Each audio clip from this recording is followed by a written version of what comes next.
Hey guys, so I just wanted to put my BlackBerry Priv up against my Note 5, checking out how it compares in terms of the speed and performance. So as you may know, we're getting the Snapdragon 808 versus the Exynos 7 series in the Note 5. We can see how they compare. I'm just going to boot them both on at the same time, and it should be interesting to see how it does compare.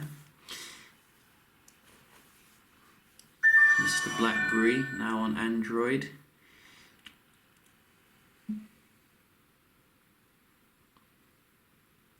I definitely think the Priv looks nicer than the Note 5 from the front. If you ask me, it just looks more cool. Gives me the edge kind of feeling. We are all up to date here on the Note 5. Still haven't got rid of that. I don't know why. I think it's probably because it's like Korean model, and it's wondering what's going on. Doesn't know why it's here. But you can see we are all up to date as well on the Priv as well, and we can just make sure everything's closed down. So we can just start off here seeing how they compare day to day, and then we'll move on to the multitasking and open up some games as well.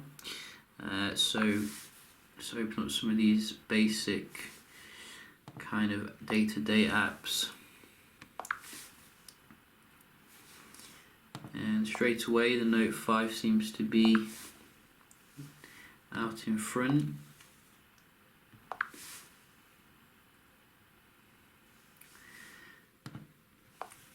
And we do have the phones. Again, Note 5. Note 5 again. And your clock. Again, Note 5.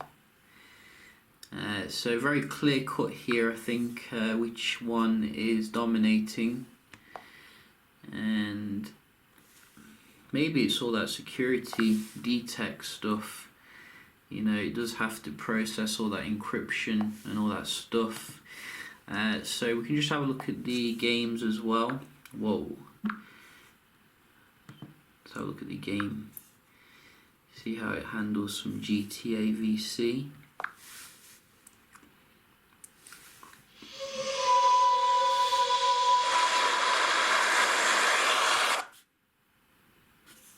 So I think the loading was a bit quicker here on the Note 5. Just going into it.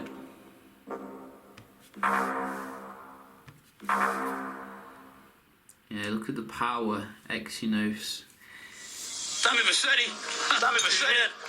So that is the Exynos beastly power here, I think. And I think we do have another game as well. Maybe. How about our favourite GTA?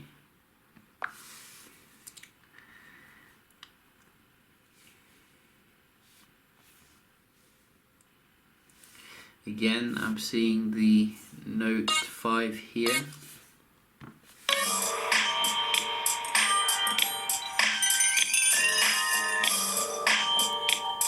Oh no! So Priv doing well for GTSA. After 5 years on the East Coast. But it seems to be totally random when GTA loads. I don't really understand it. I think generally you can see the Note 5 is that little bit faster here. It does have 4 gigs of RAM obviously as well to help it along. And we can have a look at the web browsing here, see how they compare. Obviously both come with nice mod cons when it comes to high-end phones. The latest Wi-Fi support. And I think quite similar here. Maybe the BlackBerry loaded this link a little bit faster, but it did fail to load a picture there on the page. So Phone Arena.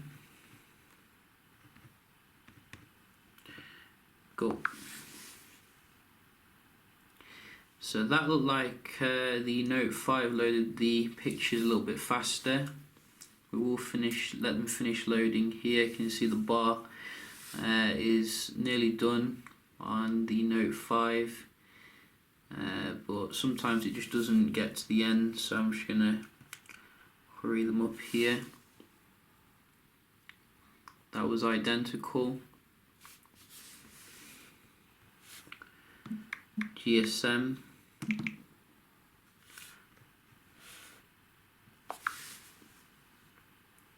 So a little bit quicker here on the Note 5e and Daily Mail.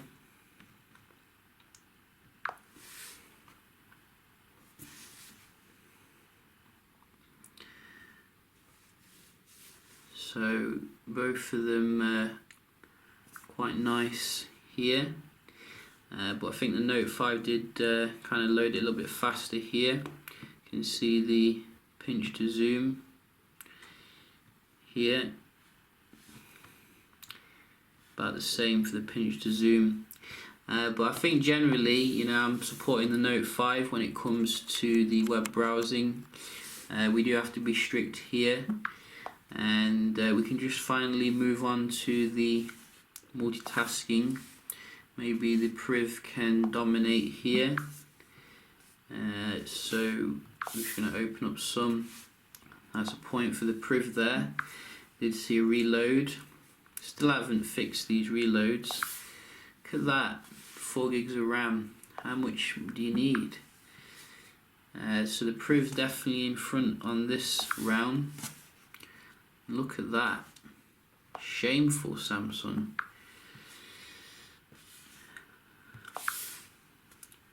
Similar for the dialer. Quite similar for the camera. Whoa. See, it also takes pictures by itself. This Note 5 is really creepy. I might have to replace it. Shit. That nigga never let him out. He kept his head down. Helps people forget. People will remember soon enough when they see him walking down. So you can see it kept the game in memory, which is very nice. And GTA SA. It was time to go home. So clear victory here for the Priv at last when it comes to the multitasking. Very nice indeed in terms of the performance, and you know, I think generally the Priv is the better kind of built device really. Going off topic a little bit obviously, but it just feels much more solid generally than the, you know, Fingerprint Pro Note 5 here.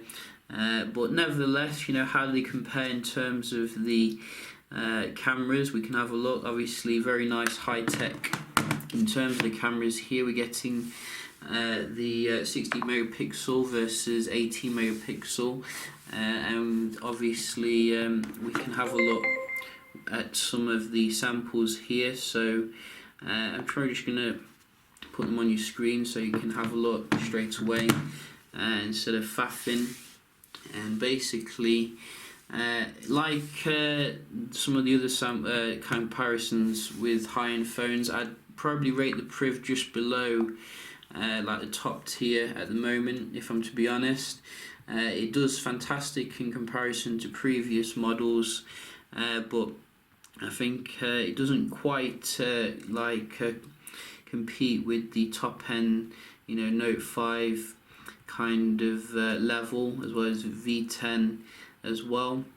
But you can have a look yourself. You know, it's your job to be the judge. I'm just trying to, you know, be as honest as I can here.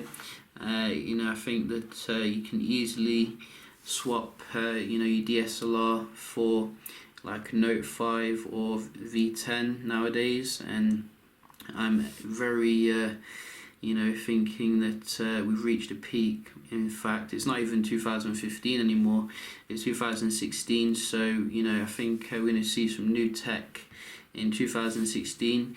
But, you know, I think the BlackBerry will suit your needs nevertheless for a mobile camera, and at the end of the day, you know, it is geared more towards business kind of needs. So it does the job, but I wouldn't put it as strong as the Note 5.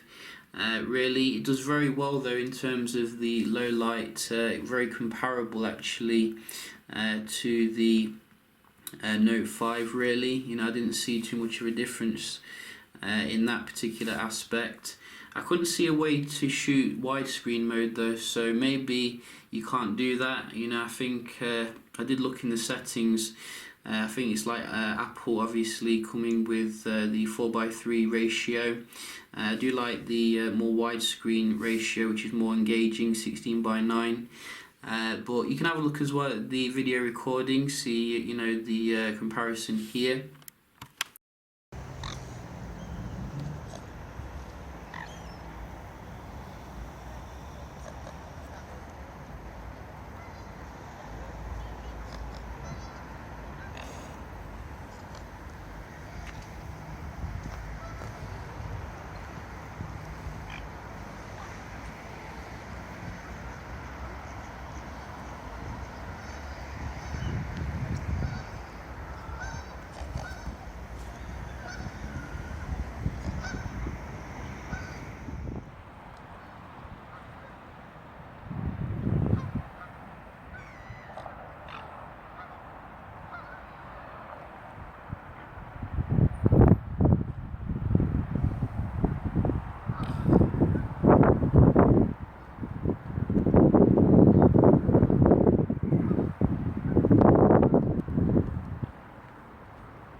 So as you can see, I think that the zoom level on the Note 5 is still class leading, and still a little bit better here than the Priv when it comes to the video zoom. But in terms of the actual quality, both of them are roughly comparable really.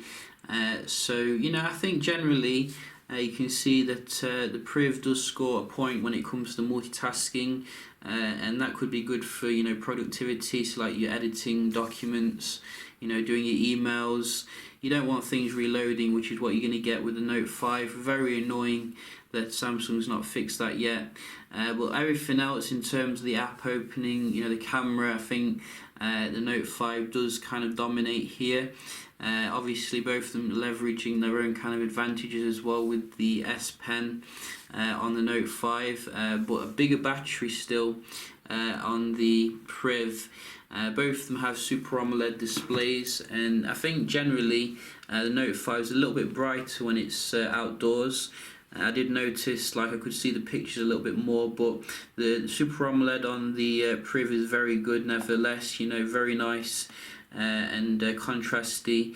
And I think it gives you a little bit more in terms of the customization as well of the actual colours in the settings, which is quite nice. And I think also BlackBerry has done quite well when it comes to adding neat little features like this edge feature, as well as the security features, which is pretty awesome. Front-facing speakers as well, and removable storage. So you know, there are some advantages still to go for the Priv, but you know, I'll leave that choice up to you. Yeah, hope you enjoyed this little comparison. I will be comparing with some other handsets as well. Yeah, I'll see you in the next one. Cheers.